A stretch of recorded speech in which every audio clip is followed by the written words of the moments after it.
I think it's great to see the food coming in. I think we're all very pleased that it has come at last. For many it's too late. We've seen the sites around Baidoa. Last month you may have heard that 3,194 bodies were picked up in a truck for burial. These were the people that have been abandoned. So for many it's too late, but for some it's okay. We're delighted to see it coming.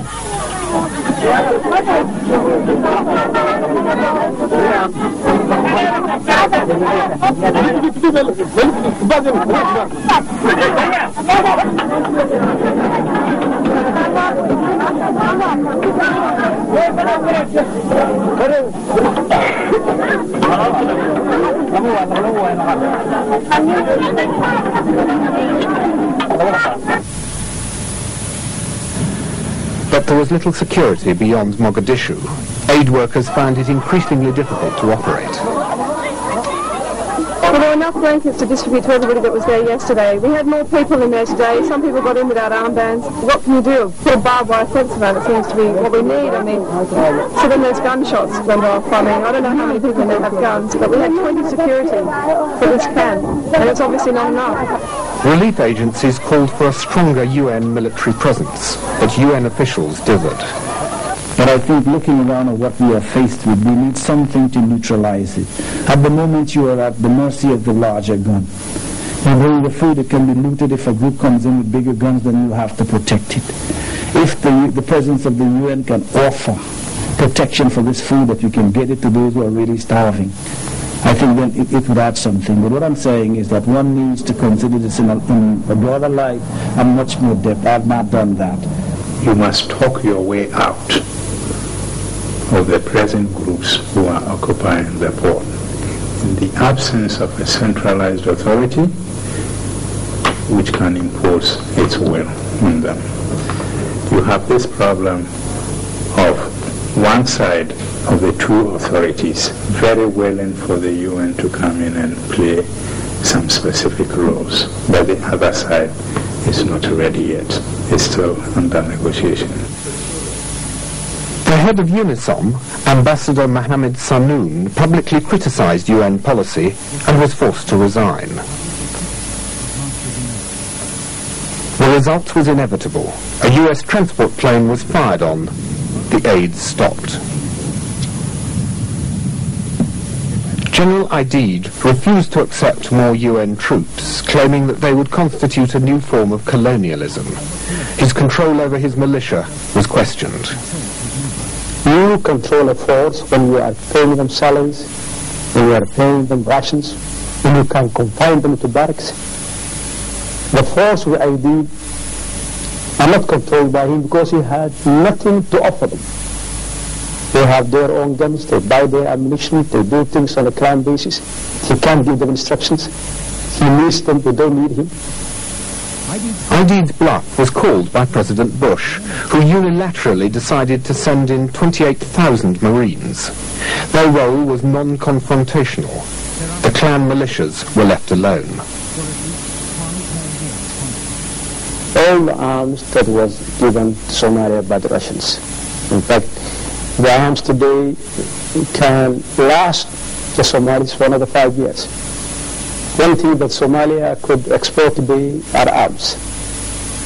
When the civil war ends, how will Somalia survive? Only time will tell whether these efforts will be adequate and whether the factions will lay down their arms and cooperate to rebuild the nation. And who will replace?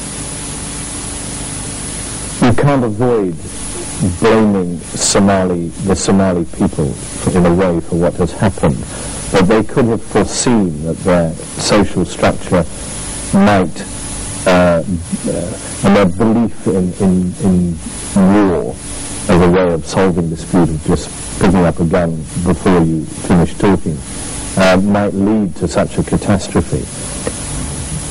I think the two colonial powers, Britain and Italy, by dividing Somalia in the first place, obviously have some blame in this. And then being strategically placed in the Horn of Africa, of course, Somalia became a pawn of the Soviet Union and the United States.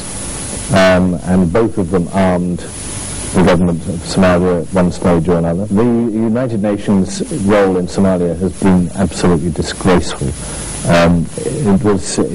The whole situation really came to a head at the height of the Gulf War, which didn't help Somalia at all because everyone's attention was focused a little further north.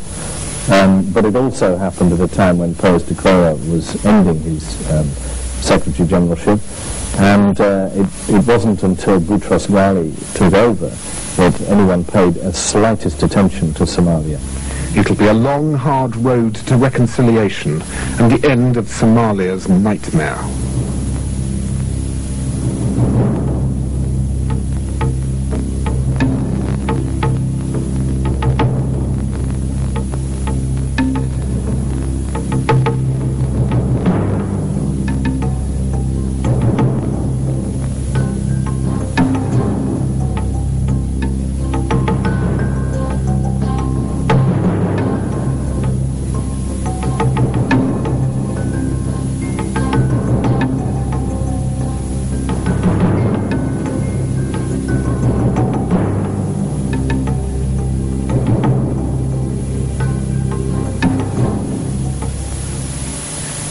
One little boy was lucky. On our return from Baidoa, we by the roadside. He turned out to be a frightened and bewildered little boy. 11. He collapsed with exhaustion. We gave him some water and the first food he'd had in 5 days. He'd set out 10 days before with his mother and father to try and reach Wallanwain, 140 miles from Baidoa. They had both died on the journey, and the others he had been with had abandoned him because he could not walk fast enough. With care's help, he's now awaiting medication and has been taken in by a care officer. He might qualify eventually for a place in an SOS orphanage.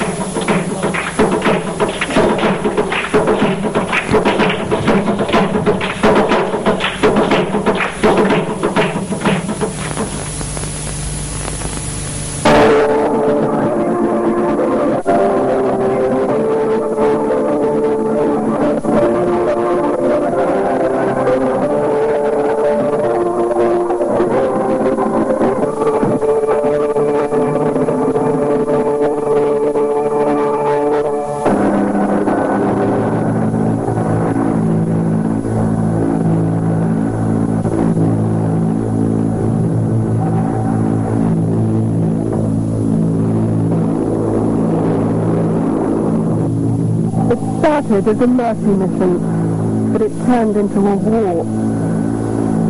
American soldiers went to Somalia to feed the starving and ended fighting those they came to save. When American soldiers got killed, they pulled out.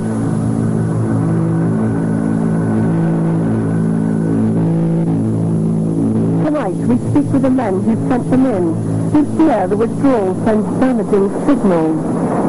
The message I think to the rest of the world is if you have peacekeeping operations and you don't like the way they're being conducted, then there are Americans there. Kill the Americans because it'll lead them to a quick shift in their position in regard to the peacekeeping operations. We tracked down the warlord the Americans failed to find.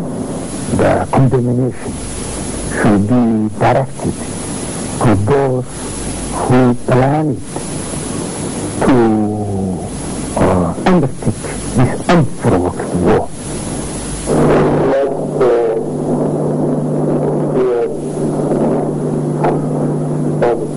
We meet the helicopter pilot whose capture would alter the direction of the war.